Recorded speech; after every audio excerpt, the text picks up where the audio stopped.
Breaking news mga kababayan! Eto na naman, ako po, si Captain Dado mga kababayan. Naglabas na naman ang live niya, no? So, ito sabi niya dito sa live niya, "The end is near, BBM, war on corruption." So, ibig sabihin niya, katapusan na daw mga kababayan ng pamumuno ng Marcos admin dahil sa corruption mga kababayan. So pakinggan natin to. At tinalakay niya rin dito mga kababayan yung about sa gaganapin na rally ngayong October 12. Tapos sa darating din na October 31 to November mga kababayan. So pakinggan natin mga kababayan. Ito na. Ang isang scout ranger at musang. Grabe. Naglalabasan ng sama ng loob sa gobyerno. Ito na. October 12 na panawagan ni Congressman Barsaga, Lito Barsaga. October 12 ba yan, panawagan niya? Ng people power na raw. Tapos ang panawagan naman nung iba, October 15. Sino binanawagan October 15? 15 ba yun? O Sunday ulit? 12, 19. May nananawagan ng 19. Dami rally Ba't kasi one time big time na lang? Oo. One time big time. Tapos merong October 31. Grabe daming rally. October 12, October 19, October 31. Na ako nananawagan. Matuyo ang pagpunta sa mga pansyon. Okay, sumaglit kayo sa pansyon, kinabukasan, punta kayo sa pagkatapos. Pwedeng pagkatapos. Kasi that's the only time na people all over the country ang may panahon na magkama-sama pamilya and then respect to the dead, bakasyon tayo and all that. And probably ang hinihiling lang naman namin ay yung bakasyon na yan ay gamitin natin para ayusin natin yung bansa natin. Sacrifice sa lahat, katiting na sacrifice sa lahat kasi it will fall on the 31st, October 31st, November 1 and 2. Friday, Saturday, Sunday. So, Grabe, 3 araw pala ito mga kababayan. So, i-one time, big time natin, day of reckoning, gawin natin yung gusto natin gawin. Pakita natin sa lahat ng mga walang niya sa gobyerno na tayo dapat ang masunod. Tayo ang sovereign people and we take that power. Siguro naman matatakot sila, no? Matatakot sila kung ang dami natin, ano? So, you talk to your family, you talk to your friends, you talk to everyone, your group, kung ano man yung grupo nyo. Let's all sacrifice. You can pray for your dead diretso sa langit. Kahit 1 minuto, 2 minuto, 5 minuto. Kung pupunta kayo sa pansyon, kung pupunta kayo sa sementeryo, you can do it much earlier or you can do it much later, the week after. Do ito na Sunday na hindi kayo kasabay ng mga taong dami-dami. Why don't we tayo sabay-sabay? Sabay-sabay na tumayo para sa bansa natin. Katiting na sakripisyo na legal naman na walang pasok para mayanig sila sa mga salawal nila at makita nila, ayan na ang Pilipino, galit na. Yung ganon ba? Kasi kung hindi kayo magpapakita sa takdang araw ng Day of Reckoning,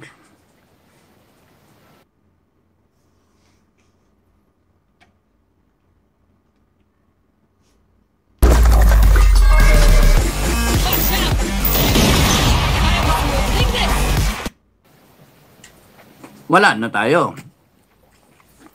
Wala talaga. Gagawin nila yung gusto nilang gawin. 2026 tayo, abutin. Ayan na naman ang budget. Pipirmahan na naman yan.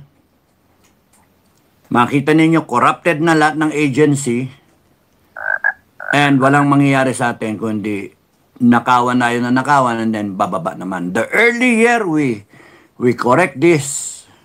Hopefully this year, this end of October, the early year that we do something about this.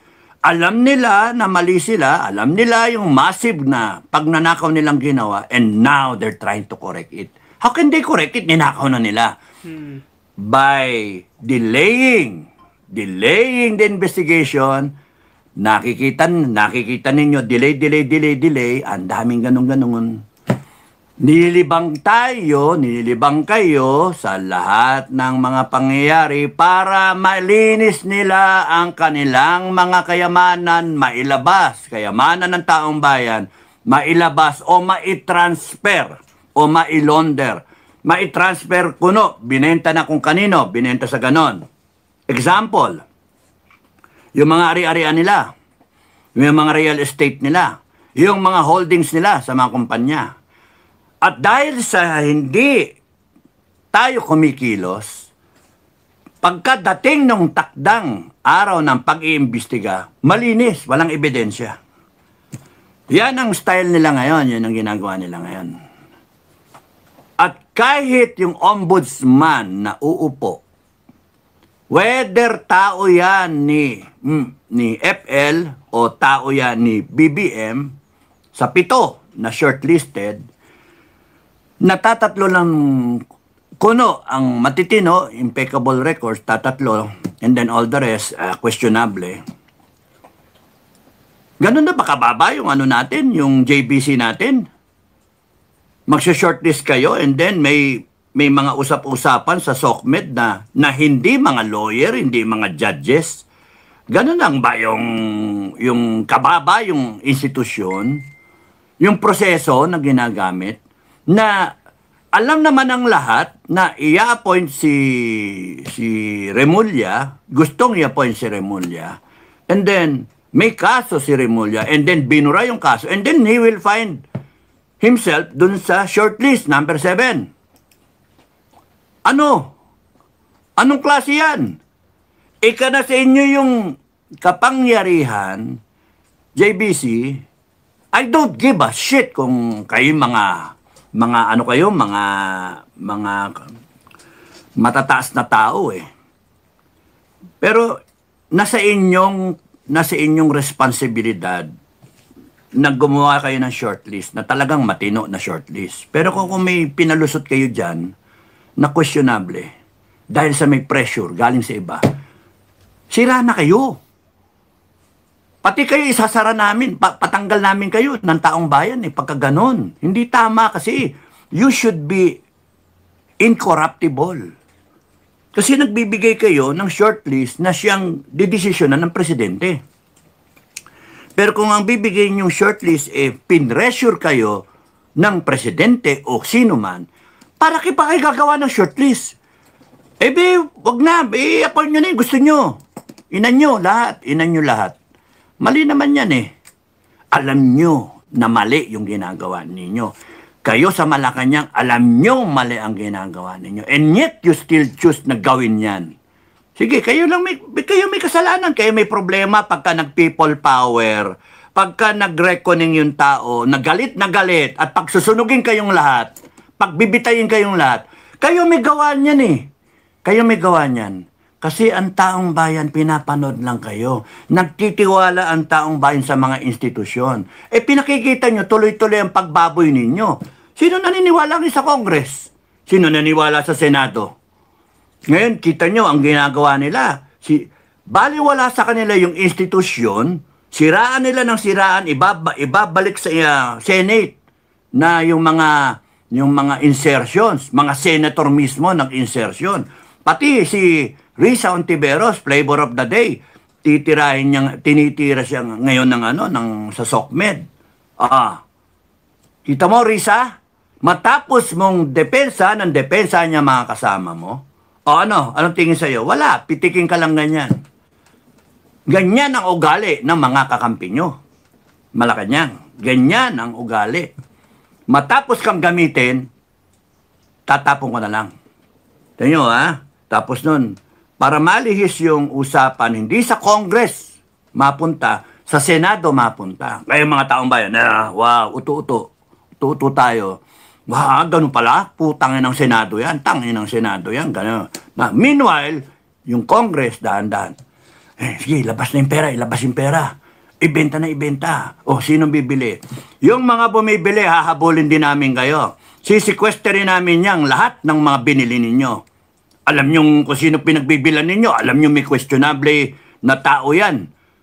Alam nyo Martin Romualdez, dinadawit. Si Co, dinadawit. Mga congressmen, dinadawit. Tapos bibili nyo pa? Hindi nyo pwede sabihin, wala kaming kaalam-alam dyan eh. Binili lang namin. No, sisikwesterin ng taong bayan yung mga ari-arian na yan. Kala ninyo, alam nyo mali na eh. Alam nyo nakaw eh. Sikwesterin namin yan. Hayop kayo? So, ayun mga kababayan. Ano ang ano nyo dito? Ano yung masasabi nyo dito sa sinabi ni